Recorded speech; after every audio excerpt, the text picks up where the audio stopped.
good.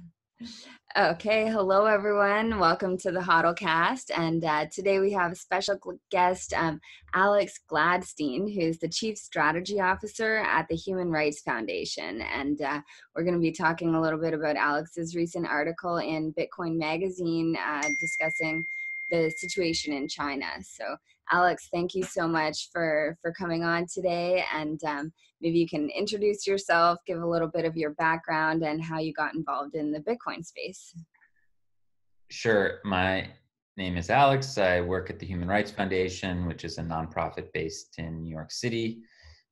The Human Rights Foundation, or HRF as it's known in short, is a charity organization that focuses on helping people who live under repressive governments around the world, people who don't have the same sort of civil liberties and freedoms that we might enjoy in open societies.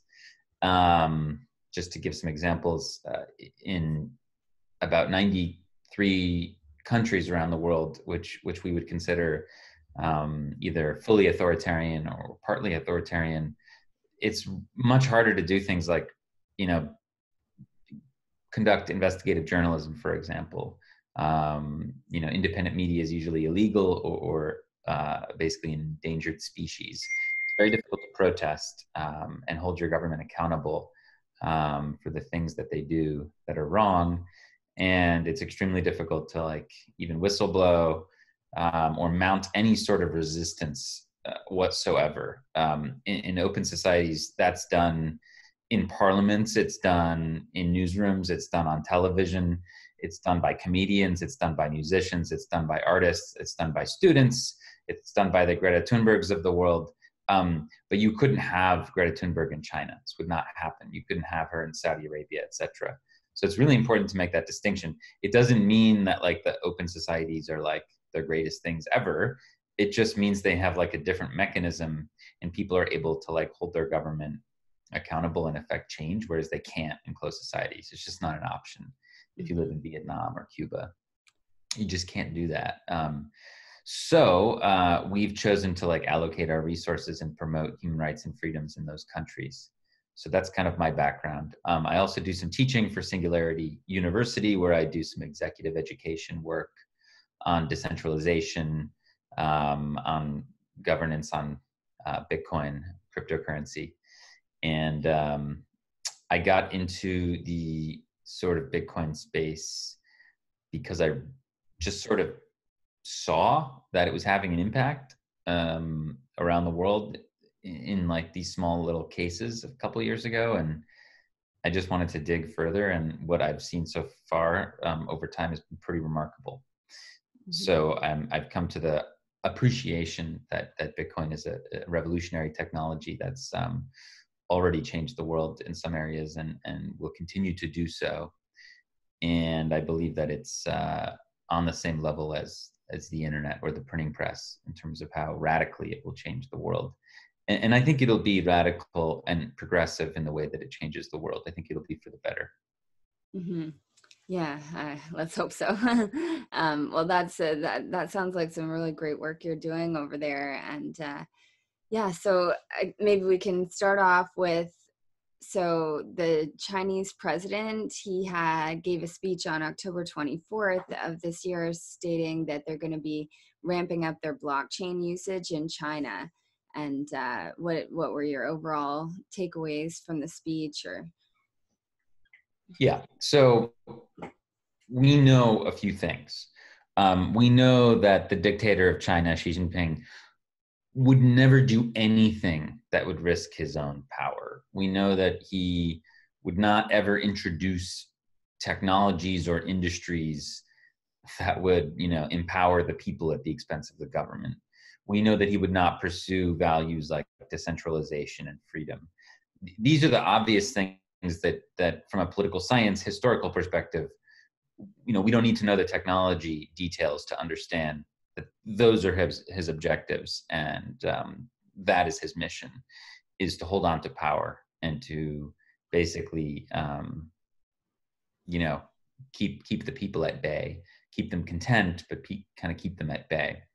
So when you see something like this happen, where he does a big speech on blockchain and says that it's going to be very helpful for the nation and for the Chinese people, etc., you know that this is part of a control and surveillance operation. This is not something that's going to like make things more transparent or reduce corruption or whatever all the platitudes he was saying. This is strictly like a way to keep the Communist Party on life support. This is like they've determined somehow, he and his advisors, that this is a smart thing to do to keep power and control. And they're going to use this marketing word blockchain to get it done. Mm-hmm. And then right after the speech, how many people viewed the speech, or what was it? What was the reaction from the Chinese people? Well, it was done at the Politburo, so like all the senior members of the Chinese government had to listen to this, so they're all aware of like that this is going to be a national priority. You've heard the Chinese PBOC, the People's Bank of China, the central bank, talking about blockchain technology for the last several years. This has been a priority of theirs to try and create a digital currency based on what they call blockchain technology. And this is a direct competitor to Libra. It's a direct competitor to the US dollar. It's a direct competitor to Bitcoin. It's kind of like, they want to take the lead here in this like space race of the 21st century, which will be creation of the world's dominant currency, essentially. And I think they're well placed to do so for various reasons. But yeah, I mean, they've made their intentions clear in front of the entire Communist Party, on national television, even in the national newspapers in China, which of course are all controlled by the government. This is very much part of the propaganda. So it's something they're trying to seed into people's minds. They're trying to plant the seed of blockchain is good into everybody's mind. And I think they're doing that to pave the way for people to be warm and open to the idea of this new currency, this digital yuan that they're unrolling and unraveling and revealing.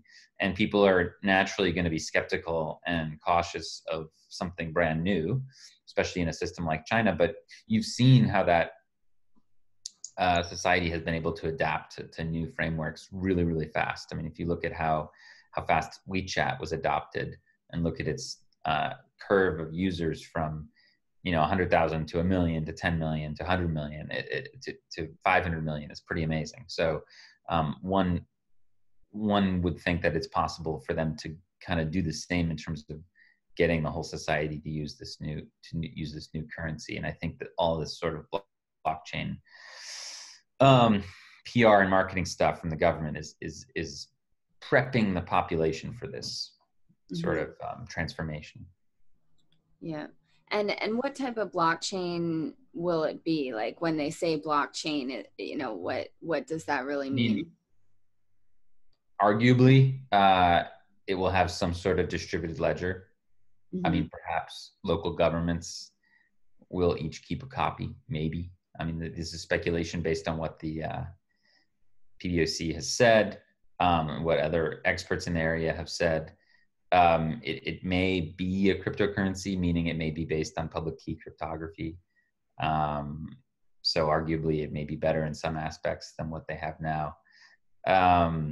But don't confuse this with, again, anything decentralized or anything that resembles anything like Bitcoin. The Chinese digital currency project will be very centralized, very censorable, very surveillable, very freezable, very controllable. And it feeds into their overall plan of like socially engineering the population to be compliant with the Communist Party. So basically, this is a project that will give them even more control over the population. In this case, they will potentially use a bit of a blockchain construct, a bit of a cryptocurrency approach, but they'll make something that is very bad for human rights and civil liberties, and the complete opposite of Bitcoin.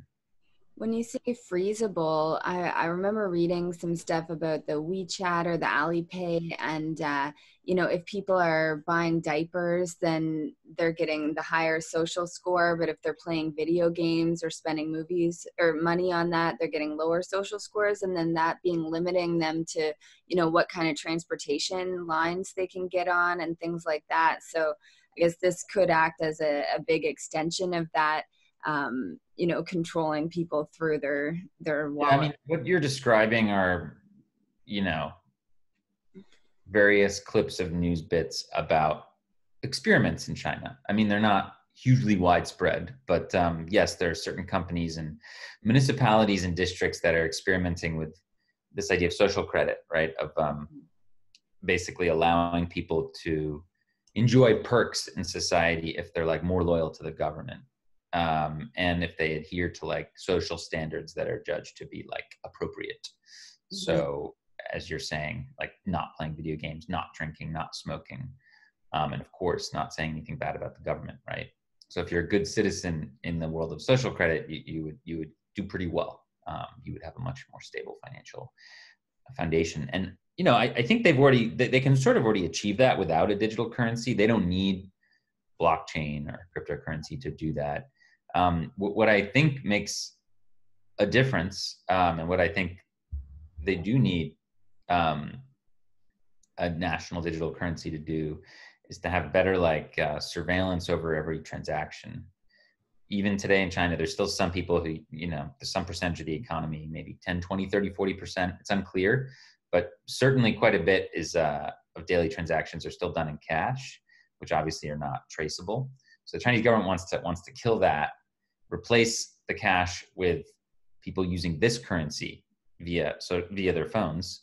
And then that way they don't have to worry about any black market stuff anymore. Like they'll know exactly every single little micro financial transaction. So this is more on the sort of control side and surveillance side, I would say, this push. And it's why we should be skeptical of any national digital currency project. Yeah, yeah. I remember the Petro a few years ago now, and I haven't followed up of like how that worked out for them. I don't think it worked out well, but No, yes. no, no, no. That project never even really got off the ground, and it was only designed to be something where the Venezuelan government could raise money from other countries. I don't think it was ever planned to actually be operational. Okay. That was not going to ever be something that would help the Venezuelan people. Mm-hmm. This is very different. This thing's going to the Chinese are going to unroll this. It will be operationalized to some degree. It remains to be seen. Like, will the citizen and the user have a direct relationship with the central bank? Like, will the central bank literally see on one ledger every single transaction that's happening? Or what role will commercial banks have? Mm-hmm. Like, will commercial banks still be able to do like fractional reserve? Like, will there still be, what kind of lending practices will this create in China? One would assume that like if the government wants more control and surveillance, a lot of these like lending practices are going to have to be constrained to quite a bit of a degree. Even if you look at WeChat and the social media that everybody uses for all their daily transactions, like will they be using like an internal WeChat like kind of like credit system based on top of this currency, or will it be the currency itself that people are trading and moving around? Right. So it's kind of the difference in your mind between like, custodial or non-custodial, right? Will citizens on WeChat be like, trading in this new digital yuan, but in a custodial way where WeChat actually has their money? It's not clear. One would think that the government would want this all to be like non-custodial, like that they actually want people to be using the currency at the end, in the last mile in their day to For day, so payrolls that and they can things see like that. everything. Yeah. So I think that the logical conclusion of what they're trying to do would make for a very, very different economy, just in the way everything would work. So we're all just going to have to watch and see, but make no mistake, this is not something to cheer or root for. It will certainly be detrimental to people's human rights and freedoms in China and beyond. And what about like payroll? So every company would have to just start paying in that, and like it would be a pretty big change to just go off their I don't current. know if payroll would be different because like the government's going to mint a bunch of this new currency and give it to commercial banks. So companies would get the currency from the central bank. Mhm. Um, so I mean, there may be like some different semantics there in terms of like loans versus direct transfers, etc. But I don't think that would be the main issue. The main issue, I think, is in terms of like the end user and what they're doing on a day to day, like when they buy coffee with WeChat. Is that actually a transfer from the user to the coffee merchant of a trackable currency that lives on a ledger at the central bank? Or is that like a second layer thing that's batched or settled that later gets, updated at the central bank? Mhm. What I just said, if it's batched or settled or second layer in any way, it's not as useful to the government because then they don't have the real time surveillance. So I'm really interested to see if they're actually going to pursue this vision of having like the currency itself on a single ledger. I mean, it would be very bold. I just don't know if it can work economically. But we're gonna have to pursue and Yeah. see how this goes. And we've never really seen a blockchain. I mean, there's lots that claim they can do a lot of transactions per second and stuff like that that could compete with Visa or MasterCard, but I don't think any actually work to But really this won't be. process that many transactions. The blockchain. This is not a blockchain in the same way that Bitcoin is a blockchain. It will not be decentralized at all. Like arguably maybe they store the ledger in different places, but like there will be no consensus. This is proof of authority. The central bank will decide using AI and algorithms what transactions go through. So there's no reason why it shouldn't be any slower than the existing systems. It should be just Mhm. as fast as what WeChat's doing already. And if today is the 11, so today's like the biggest shopping day in China, right? 11/11. So they're doing some ridiculous record number of sales. This new currency won't hold them back. There will be no distributed consensus algorithm that holds them back. Like this system will be built for speed Mhm. and for efficiency and for surveillance and for control. Those are the trade-offs it will make. And what you're going to be trading off when you're using the system is your privacy rights and freedom. So whereas Bitcoin, you get the other end. Bitcoin, you're getting rights, freedom, and a certain level of privacy, and you're trading off these other things: speed, efficiency, convenience. Right. So this is like if you're going to actually separate out the different ways you can use money along a spectrum of like convenience and speed and privacy and freedom. Bitcoin is over here. Other kinds of monies are in the middle, and this new digital yuan is over here. This is like you may want to use the word like even using the word blockchain is not very helpful because it doesn't do anything for us as like as someone who's learning, who's a student of this. Like it Mhm. only serves to conflate. The government wants to use the word blockchain because it fools people into thinking that it has something to do with Bitcoin. It has nothing to do with Bitcoin. Literally nothing. Maybe a couple pieces of the architecture are similar, but like in terms of the way that it functions and how it will impact the lives of the end user, it is something that's going to push society way more to the side of surveillance and control. Mhm. So I don't think we should even use the word blockchain to describe it. Not helpful. Even though That's what they want us to do. Is yeah, they want us to didn't call it a blockchain. yeah, huge like on their Baidu search engine or something. Didn't I think in your article it said they saw a 200%. Yes, this is their genius. They know they're smart. They know that if they call it a blockchain, it'll cause like various excitement among the startup community, among corporates, among outside investors, whatever. If when they call it a digital currency project, that's freaking it's boring. Yeah. They throw the word blockchain in there. Oh my god, everybody's gonna go crazy. So they're smart, but don't let them fool you. This is about control and surveillance. This is not about freedom or sovereignty or privacy. And didn't they actually ban Bitcoin there? I know I've heard about it so many different No, times. no. Chinese government. Bitcoin is legally protected digital property in China. What they banned were ICOs and trading between Bitcoin and fiat currency. However, even in that regard, they look the other way. Tons of trading is done, even over WeChat in China, Okay. OTCs. But technically speaking, your ability to turn Bitcoin into fiat money and vice versa is very limited. And you cannot do like an ICO. So the government has been like arresting people who try to, who certain people who've done that. Obviously not all of them. Binance is like opening up a big office in China. So there are these like cosmetic rules that they have about regulation of ICOs and cryptocurrencies. And then there's the reality where it's pretty Wild West still there from what we can tell. I mean, if they're letting Binance set up shop inside, I mean, Binance It has must all kinds of it must scams. be maybe also an effort for surveillance. Maybe they've got Of course, yeah. So the one thing that Bitcoiners obviously need to worry about is like if in the Bitcoin ecosystem, all of the exchanges are surveillance points. I mean, that really forces us to use peer-to-peer OTC stuff. Like we don't want to be using Binance is like a surveillance tool for the Chinese government. You're sure as hell not going to want to use Binance for your trading, right?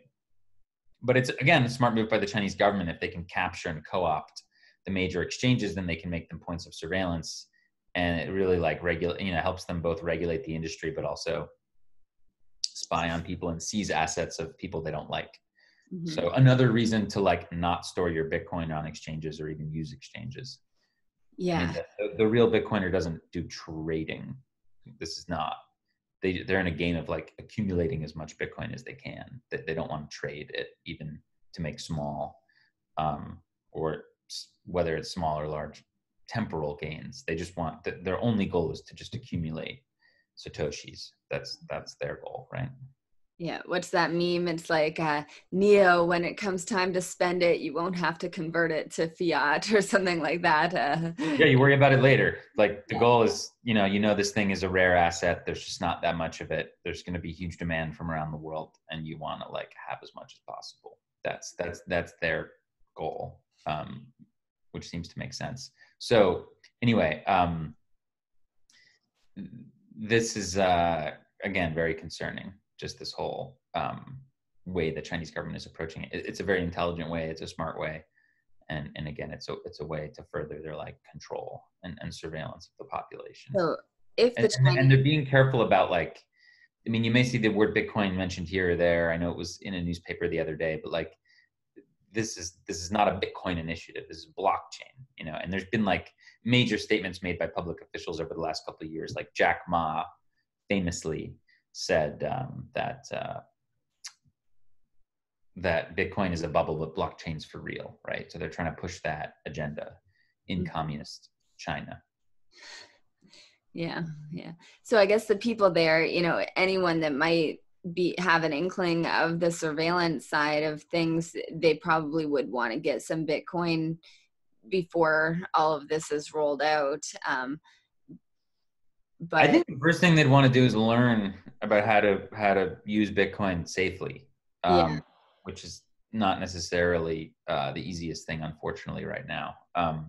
But if you do your due diligence and take your appropriate steps and measures, what you can do is make yourself high-hanging fruit, meaning you can make yourself like a real pain to like spy on, surveil, or find if you do the right things. Just like with messaging and communications. It's not, you're going to be living over here on the whole spectrum of convenience and efficiency and speed versus privacy and freedom.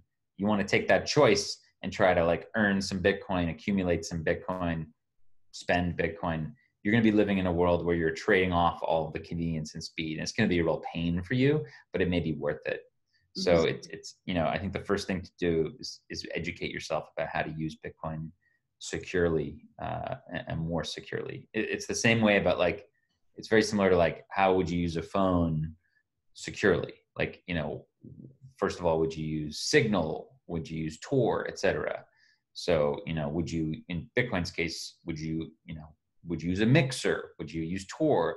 Are you going to run a full node? All these things. So there are like a lot of steps you can take to differentiate yourself from a user who's using an exchange or doing OTC trading on their WeChat account linked to their bank account. So, what's weird is that even those people aren't being persecuted right now. So like the climate is like Mm-hmm. not hot right now in terms of people being worried from what we can tell about like micro tracking. Mm-hmm. But if it's But like you're going to have to assume that day is going to come.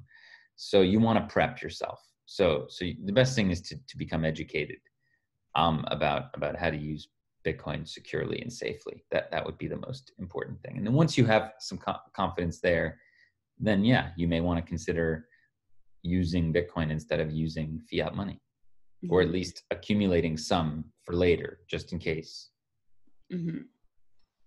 And so how is the government using like Alipay or WeChat payments, or how have they encouraged people to kind of move off the cash system and to use those kind of There were like massive marketing campaigns that were done over years to encourage people to start using banking services on their phone.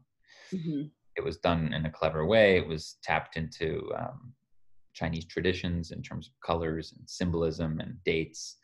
And it was very, very effective. And it continues to be very, very effective. If you look at what's happening today on 11/11, if you just look it up, it's like, way bigger than Black Friday.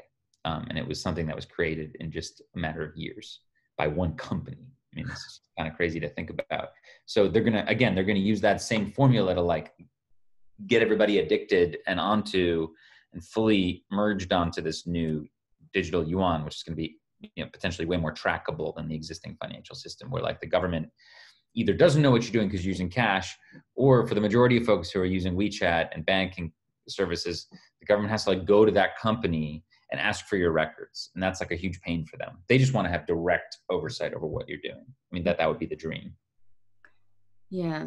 Yeah. And so this, I guess, could just cut out the middleman, and they can just Exactly. do it all the time. Ironically, yes, it would it would cut out the middleman, but not in the way that Bitcoin cuts out the middleman. Yeah. Yeah. A different type of middleman. Very different disintermediation. Mm-hmm. And in your article, you said that you kind of went through the 6 main stated goals of the digital blockchain program. Can you kind of elaborate on those a little for us? Yeah, I mean, one is geopolitical. Some of these are geopolitical goals. I mean, this is a space race for the dominant currency of the 21st century. They want to beat the dollar. They want to go around the dollar. They don't want to be subject to U.S. sanctions. They want other countries to adopt the digital yuan. So one is like geopolitical. Another is domestic. They want to crack down on black market spending, and they want to crack down on dissent, and they want this to be part of their social engineering project. So you can read the tea leaves in both areas. This is a domestic project, and it's an international one. Mm-hmm. Yeah, and have they, so with what's going on in Hong Kong right now, I've heard rumors, I don't know, obviously not there to know, but that they're using a lot of Bitcoin there. Has the government done anything, or do you have any knowledge of like whether or not they are using Bitcoin, or what kind of finance they're using, how they're dealing with that? I don't know if we've seen any evidence that there's like a lot more Bitcoin usage in the last 6 months in Hong Kong. It has been a Bitcoin, a huge hub of Bitcoin activity for a long time. Mm-hmm. People have been using Bitcoin to get money from Hong Kong to China and out into the world for a while now. From pricing and what we can see on exchanges and things like that, it doesn't really seem to be that there's like a huge premium or anything like that for Bitcoin in Hong Kong, or the other way around. But rest assured, some people are certainly opting into Bitcoin there, with good reason. I mean, they are worried about bank freezes, bank runs, bank shutdowns, which may eventually come.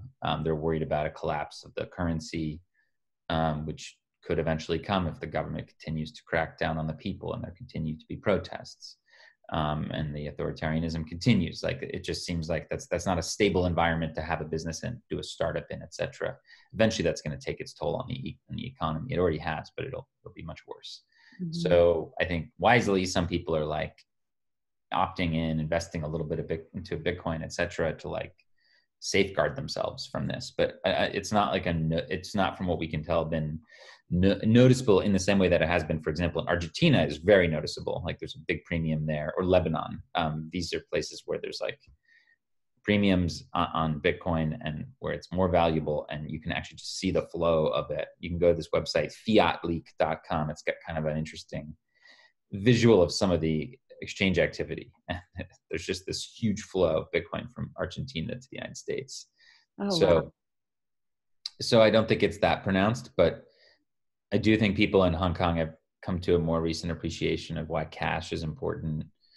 They've been using it to buy subway tickets so they can't get spied on and tracked. They've been using it to buy SIM cards so they can participate in Telegram chats without being spied on. So I think they understand how important cash is. And we all know cash is on its way out. Yeah. In 10 years, it's going to be barely used. So this is why Bitcoin is important as the foundation for a digital cash ecosystem. Mm-hmm. And also in your article, you talked about, the government possibly the Chinese government using this new digital currency to stimulate the economy in the face of recession. Mm-hmm. How would that work? Like, how would it act as a Well, stimulation? if the government has, this is like a central banker's dream. If the government has micro ability to like have control over people's accounts, you no longer have like a bank account, but you have just like a digital yuan account with the central bank, essentially. If all people have that direct relationship, then yeah, the government can use AI and big data analysis to like spot, oh, this particular sector in the economy is hurting, or maybe auto. And then they could just like print a bunch of money and deposit it in those people's accounts, which of course is long-term destructive, but short-term, may prevent protests, things like that. They could do the Yeah. same with students. It could help them quell dissent. Yeah. So that is something that obviously they can't really do right now, but that's something they'd like to do. Mm-hmm. And I think every government would like to do that. So again, would be concerned about any digital national currency project. Mm-hmm. And you also mentioned the Belt Road project. The Belt and Road, yes. Okay, yeah, sorry. Can you elaborate on that a little bit? Yeah, it's the Chinese government's global infrastructure project. It's the largest infrastructure project in human history. So it's hundreds of billions of dollars, and the Chinese government has basically invested in and given loans out to more than 100 countries, $400 billion of both infrastructure projects, telecommunications projects. And I think that this has laid the groundwork for like a big global ecosystem for the digital yuan, is really what this was, or what it will be in the future. So people will have to basically possibly pay them back using their own digital yuan. Or It's more, I mean, there is a bit of geopolitical element to it. Like, yeah, they're gonna want people to start using this in that sense, but more so, I think they're gonna want these countries where they play an outsized role in developing the infrastructure, that they're gonna want them to shift to using the digital yuan instead of the dollar or the local currency. mm-hmm. Like they're gonna want to create world reliance on the yuan. Mm-hmm. And then each time that would create a buy pressure, if someone has to buy a big chunk of it to use it to repay them, probably help it. Like, Yeah, the goal is wonder how to will create it like always be pegged to the Chinese dollar? And then I guess if this thing's driving up, I then mean, so does the it dollar. is the Chinese. It will be the Chinese dollar. So it's going to be pegged at whatever rate or value that the Chinese central bank wants it to be pegged at. Like they will use a combination of, they've been hoarding other assets, right, and buying like companies and investing like crazy in real estate and all this other stuff to kind of build their war chest for this. So they want to be able to control the value of this thing. So, I mean, I don't think it's ultimately doable, but I think it'll be stable enough for long enough that it'll keep them alive for a while. Yeah. Now, problem. do you think if the US government maybe took their foot off the Libra project, would that act as a competition for this, or is Yes, it? it could definitely act. I mean, what other network has 2 billion users across the world in all these different countries? Hmm. Yeah. None. So I think the American government will eventually, if it's smart, realize that if they want the dollar to be dominant, that they need to figure out a way to like work off of Facebook's network to achieve that dollar dominance in the digital age. They currently have dollar dominance in a cash age, but the cash age is on the way out. So we will have to see. I just don't know if they'll be able to understand this. Like they seem to be like attacking Facebook right now. Yeah, yeah. I So we'll saw the see. Senate. I'm not like gonna root for Facebook or whatever, but like I'd if rather root for it over the yeah, I mean, first Chinese of all, digital definitely, currency, but you'd rather have Facebook than WeChat, but more like if you want the dollar to be a thing in the future and to hold its strength, like it's eventually going to need to like compete in these other environments, and there's just no plan right now from the federal government in America to like compete meaningfully in the developing world, like with a hmm, digital dollar of some kind. yeah. So But do they need to go to, like, if they're the strongest, did they kind of, if they don't go over to the digital side, everyone else still needs to look, use if their dollar. if the Philippines and Korea currently to like trade, they need to like use dollars. Hmm. So if the tides shift and they start using digital yuan to settle, and all these countries around the world start using that, the dollar will no longer be the strongest, right? Yeah. So it's just it's a dominance game. They will, countries and companies and populations will tilt to whatever's more dominant as a safer store of value and as a safer currency, a stronger currency. Hmm. So if the dollar starts to weaken and retreat, you know, retrace, etc., that's not good. Now, where does Bitcoin fit into this? So couldn't, if everyone was going to use a digital payment system to settle debts and things, couldn't they just use Bitcoin? Or why would they rather use their own, I guess, Who's for there? self-interest from each country would, but you were saying if two South American countries, for instance, currently use the US dollar to settle some Yeah, kind of debt between them, they might switch over and start using the Chinese digital yeah. yuan. But why would they be incentivized to use that over even using Bitcoin or something or some other Well, currency? Bitcoin is scary for governments. First of all, they don't understand it. Second of all, if they do understand it, they realize they can't control it. Hmm. So I highly doubt that like there'll be large governments that are like, oh, we're going to put our economy on Bitcoin. Beyond the fact that it's really volatile and it will be really volatile for a long time. So even if you're going to base your economy in some way on Bitcoin, it's going to have to be like amidst other assets, and there's going to have to be some sort of second layer Hmm. stability. Like there's just, I mean, Bitcoin, it just goes up and down too much because it's too new of an asset, and the exchanges and order books are too thin, and individual people can like really crash the market or pump the market too much. So maybe in 20 years, it won't be like that. It'll be maybe a more mature asset. But right now, it's too young. And that's just not something that governments are going to do. However, it's an option for people. It's an option for individuals. So amidst this like big battle between the US and Facebook and then China, like people will be able to opt out and at least get into Bitcoin if they wish, which is Hmm. nice that people have the option.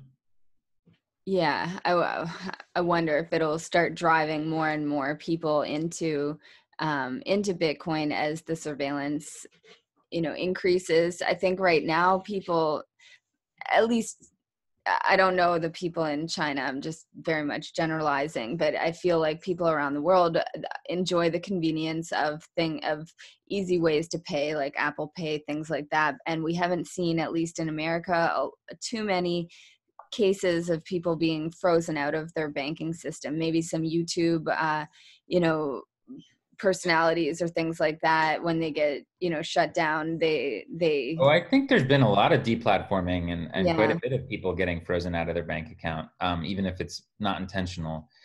I think there's a rising fear of that. It's just it's relatively small among the population, but it's certainly happening. Hmm. So it's just something to be concerned about no matter where you live. Again, like the Chinese experiment with digital currency is like a warning to all of us. Yeah. Yeah, definitely. Any closing thoughts on it that you'd like to share? Yeah, I think just in general, it's important to, when we talk and we use these words like blockchain, cryptocurrency, it's actually important to dive into like what they mean and what they're describing. And, you know, we shouldn't assign any value to those two words on their own. They have to be in context. And yes, Satoshi Nakamoto had to come in order to have decentralized payment processing where payments would be censorship resistant. They had to come up with a, what now is called a blockchain based distributed ledger system, right? To keep the ledgers, to keep the ledger of all the UTXOs, right? So it was important that anyone could run the software and keep a copy of the ledger and check for fraud. This was like key. So in this aspect, you could argue the blockchain piece is like a core part of it, but it's not like the core part of it. The core part of it also relies on this like peer-to-peer network, on public key cryptography, and most importantly on proof of work and the Nakamoto consensus, right? So, when someone wants to pull the blockchain word out of this arrangement, I mean, it just becomes a lot less interesting and effective. And it can be immediately subverted for service against the very goals and virtues that Bitcoin was built to promote. So I just think we need to really think hard about what we mean when we use these terms, because if they don't have enough context, they can be misunderstood, and that can end poorly for us. Yeah. Maybe just a note on semantics. I like that. Thank you. Yeah. And I really liked what you said about peer-to-peer trading. I think that's kind of, an overall thing that people can do to keep the network away from some of the overly, so, even the Bitcoin network can easily become something that's a very surveillance based, Yeah. the I mean, Chainalysis look, you to technology. keep away from the AI, the ever-growing AI data eating machine, you want to produce as little data as possible about yourself. So you want to have a small digital footprint as possible. Hmm. It's really the only way to challenge AI. I mean, it's just going to get better and better and better. The only way to keep it small is if you stop feeding it. It needs to eat your data to grow. So That's a good analogy. it's like that monster in, well, never mind. Anyway, Pac-Man or something. Yeah. get it. Many monsters in many stories. They just consume and consume and consume. Yeah.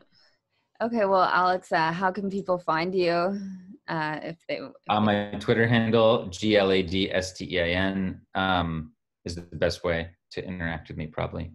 Okay, sounds good. Well, thank you very much, and I really appreciated this. This is great insight on a topic that I've been very interested on, but haven't found anyone that knew so much about it as you do. So, thank you. Cool. Well, I appreciate you having me on. Until next time. Yes. Yeah. All right. Have a good day. Thanks. Yep. Bye. Bye.